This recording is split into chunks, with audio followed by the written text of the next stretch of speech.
शिक्षा का महत्व एक आध्यात्मिक दृष्टिकोण से। आज हम बात करेंगे एक ऐसे विषय की जो हर इंसान के जीवन की नींव है, शिक्षा का महत्व। लेकिन इस बार हम इसे सिर्फ किताबी ज्ञान या डिग्री तक सीमित नहीं रखेंगे। हम शिक्षा को एक आध्यात्मिक यात्रा के रूप में देखेंगे, आत्मा के विकास की ओर बढ़ते हुए हर उस ज्ञान को समझेंगे जो हमें इंसान से इंसानियत की ओर ले जाता है। शिक्षा सिर्फ स्कूल तक सीमित नहीं होती। जब हम शिक्षा शब्द सुनते हैं तो ज्यादातर लोग स्कूल, कॉलेज, किताबें, परीक्षाएं और डिग्रियां सोचते हैं। लेकिन सच्चाई यह है कि शिक्षा इन सब से कहीं ज्यादा गहरी चीज है। असली शिक्षा वो है जो हमें जीवन जीना सिखाए, जो हमें अच्छे बुरे का फर्क समझाए, जो हमें अपने भीतर झांकने की शक्ति दे। रामायण और महाभारत में शिक्षा का महत्व। अगर हम हमारे पवित्र ग्रंथों की ओर देखें तो शिक्षा का महत्व बहुत स्पष्ट रूप से दिखता है। रामायण में भगवान श्री राम को बचपन में ही शिक्षा के लिए ऋषि वशिष्ठ के आश्रम भेजा गया। वहां उन्होंने सिर्फ तीर धनुष चलाना नहीं सीखा, बल्कि धर्म, मर्यादा, सेवा और त्याग की शिक्षा भी पाई। यही शिक्षा बाद में उन्हें मर्यादा पुरुषोत्तम बना गई। महाभारत में भी गुरु द्रोणाचार्य और अर्जुन की शिक्षा की बातें प्रसिद्ध हैं। लेकिन वही कर्ण को शिक्षा देने से मना करना या एकलव्य को अंगूठा कटवाना, ये सब भी हमें दिखाता है कि शिक्षा का उद्देश्य सिर्फ ज्ञान देना नहीं, बल्कि सच्चाई, न्याय और समता भी सिखाना होना चाहिए। सच्ची शिक्षा का मतलब क्या है? ज्ञान के साथ विवेक। शिक्षा का मतलब सिर्फ जानना नहीं है, समझना भी है। ज्ञान के साथ विवेक यानी सही निर्णय लेने की क्षमता भी जरूरी है। धैर्य और विनम्रता। जितना बड़ा ज्ञानी व्यक्ति होता है, उतना ही विनम्र होता है।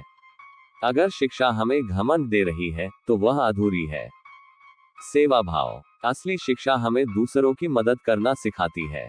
जैसे डॉक्टर अगर केवल पैसे कमाने के लिए काम करे तो वह शिक्षित नहीं बल्कि व्यापारी बन जाता है। आत्मज्ञान की ओर कदम। सबसे बड़ी शिक्षा वो है जो हमें आत्मा से जोड़ दे, हमें समझाए कि हम कौन हैं, क्यों हैं और हमारा उद्देश्य क्या है। गुरु का महत्व। शिक्षा का स्रोत। गुरु का स्थान हमारे जीवन में अत्यंत महत्वपूर्ण है। गुरु न केवल हमें पढ़ाते हैं, बल्कि हमें जीवन के अंधेरे से प्रकाश की ओर ले जाते हैं। कबीरदास जी ने भी कहा है, गुरु गोविंद दो खड़े काके लागू पाए, बलिहारी गुरु आपने गोविंद दियो बताया। यहाँ कबीर कहते हैं कि अगर भगवान और गुरु दोनों सामने खड़े हों तो पहले गुरु को प्रणाम करना चाहिए, क्योंकि उसी ने भगवान तक पहुंचाया। शिक्षा और अध्यात्म दोनों का संगम। आज हम देखते हैं कि लोग शिक्षित तो हो रहे हैं, पर उनके जीवन में शांति नहीं है। क्यों? क्योंकि वे केवल बाहरी ज्ञान अर्जित कर रहे हैं, भीतरी ज्ञान नहीं। अगर हमारी शिक्षा हमें संयम, सद्गुण, करुणा और सेवा नहीं सिखा रही तो वो अधूरी है। अध्यात्म ये सिखाता है कि जीवन केवल खाने, कमाने और आराम करने के लिए नहीं है, बल्कि आत्मा के उत्थान के लिए है। शिक्षा अगर इस दृष्टिकोण से दी जाए तो वह जीवन को स्वर्ग बना सकती है। बालक से महान बनने की यात्रा। शिक्षा की शक्ति। Mahatma Gandhi, doctor APJ. अब्दुल कलाम, स्वामी विवेकानंद, ये सभी सामान्य परिवारों से आए थे, लेकिन इनकी शिक्षा ने इन्हें महान बना दिया। इनकी शिक्षा केवल किताबों तक सीमित नहीं थी, ये जीवन दर्शन, सेवा, त्याग और आत्मानुशासन से भरी थी। एक शिक्षित समाज ही जागरूक समाज होता है। जहाँ शिक्षा होती है वहाँ अंधविश्वास नहीं टिकता, वहाँ लड़का लड़की में भेदभाव नहीं होता, वहाँ जात पात, ऊंच नीच जैसी बातें नहीं होती। एक शिक्षित समाज ही अपने अधिकार जानता है, दूसरों के अधिकारों की रक्षा करता है और देश को आगे बढ़ाता है। आधुनिक शिक्षा बनाम आध्यात्मिक शिक्षा। आज की शिक्षा में डिग्री, मार्कशीट, करियर और नौकरी की बातें अधिक होती है, लेकिन आध्यात्मिक शिक्षा हमें ये सिखाती है कि कैसे एक अच्छा इंसान बना जाए। डिग्री हमें समाज में पहचान दिलाती है, लेकिन आध्यात्मिक शिक्षा आत्मा की पहचान कराती है। बच्चों में कैसे रोपे शिक्षा के बीज। पढ़ाई के साथ संस्कार।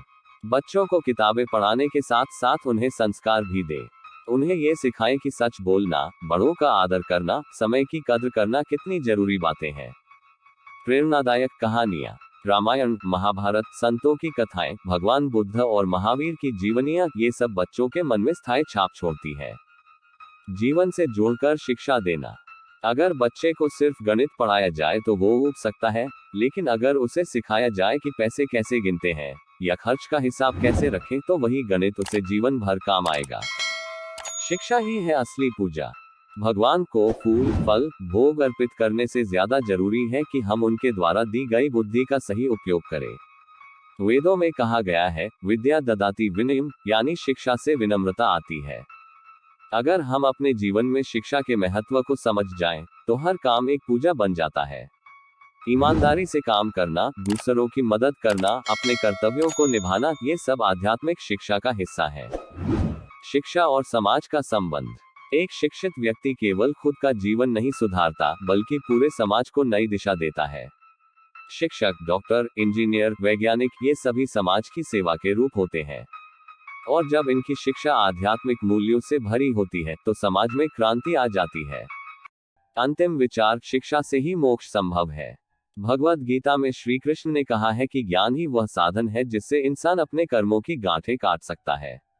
शिक्षा ही हमें माया के बंधन से मुक्त करती है। अगर शिक्षा केवल पैसे कमाने का जरिया बन जाए, तो वह सीमित है।